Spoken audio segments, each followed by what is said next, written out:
Hello दोस्तों, कैसे हैं आप सभी लोग। स्वागत है आप सभी का शॉर्ट हैंड बाय अनुसर चैनल पर। तो दोस्तों, अगर आप सभी ने अभी तक मेरे चैनल को सब्सक्राइब नहीं किया तो प्लीज़ चैनल को सब्सक्राइब कर दीजिए और वीडियो को लाइक करना मत भूलिएगा। ठीक है। ये डिक्टेशन हमारी टोटल 80 वर्ड प्रति मिनट होने वाली है। तो चलिए अपनी पेन और कॉपी लेके रेडी हो जाइए। ये डिक्टेशन स्टार्ट होगी अगले 5 सेकंड में। Ready, start.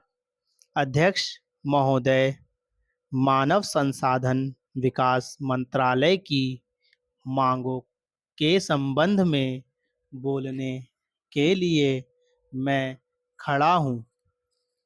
शिक्षा की पद्धति के बारे में, उसमें परिवर्तन लाने के बारे में, इस क्षेत्र में हमें जो असफलता हाथ लगी है उसके बारे में अभी मेरे मित्र ने बहुत कुछ कहा है।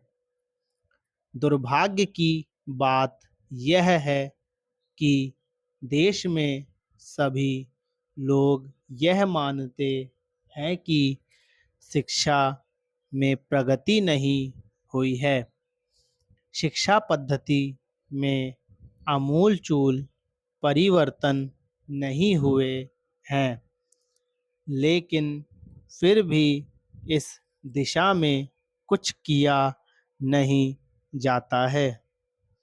ऐसा प्रतीत होता है कि इस विषय में कुछ भी करने की स्थिति में हम नहीं रहे हैं। स्थिति ज्यों की त्यों चली आ रही है। इतना होने पर भी शिक्षा की मदद पर होने वाला जो खर्च है और जो उसके लिए धनराशि आवंटित की गई है वह भी बहुत थोड़ी है। लेकिन उस पर ना जाकर मैं आपका ध्यान इस ओर दिलाना चाहता हूँ कि मर्ज बढ़ाता ही गया, ज्यों दवा की वाली कहावत ही आज चरितार्थ हो रही है। जितने ज़्यादा आयोग और समितियां बैठी और जितनी ज़्यादा शिक्षा पद्धति के बारे में छानबीन की गई, उतनी ही ज़्यादा बीमारी बढ़ती गई। बीमारी का इलाज ना होकर और भी खराबियां पैदा होती गईं।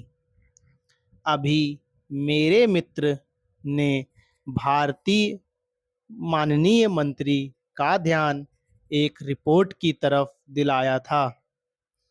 इस तरह की बहुत सी रिपोर्टें हैं। अभी सदस्य महोदय भी एक रिपोर्ट का जिक्र कर रहे थे। रिपोर्ट तो बहुत सी प्रस्तुत हुई है, लेकिन मंत्रालय ने उस पर कभी कार्यान्वयन करने की दिशा में कोई कदम नहीं उठाया। अपनी इस हालत को उन्होंने इसी सदन में स्वयं स्वीकार किया है। अपनी विवशता को उन्होंने स्वयं यहाँ प्रकट किया है। इस विषय पर और अधिक ना कहकर मैं आज के दिन मानव संसाधन विकास मंत्रालय का ध्यान दो विशेष विषयों की तरफ दिलाना चाहता हूँ। पहली बात तो मैं हिंदी के बारे में कहना चाहता हूँ। मंत्रालय का काम हिंदी का प्रसार और प्रचार करना है। हिंदी हमारे देश की राष्ट्रभाषा है। संविधान ने उसको राष्ट्रभाषा का स्थान दिया है, लेकिन हिंदी को वह स्थान अभी तक भी ठीक से प्राप्त नहीं हुआ है। इसके कई कारण हो सकते हैं।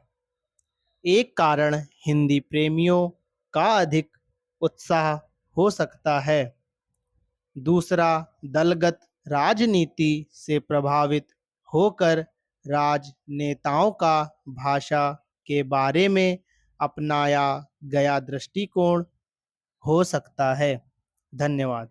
तो दोस्तों आप लोग प्लीज़ कमेंट करके बताइए आपको डिक्टेशन कैसी लगी? अगर डिक्टेशन अच्छी लगी हो तो प्लीज़ वीडियो को लाइक करो, चैनल को सब्सक्राइब करिएगा। और अगर आपका कोई भी शब्द छूट जाता है तो उसकी दोस्तों एक अलग कॉपी में आउटलाइन बनाइए, ठीक है? उसको 5-5 लाइन प्रैक्टिस करिए, फिर उसके बाद हमारी डिक्टेशन दोबारा से करिए। और दोस्तों याद रखिएगा आपको अलग-अलग चैनल से अलग-अलग डिक्टेशन करते रहनी है, ठीक है? चलिए हम लोग कल फिर मिलते हैं इसी वीडियो के साथ, तब तक के लिए धन्यवाद। जय हिंद, जय भारत।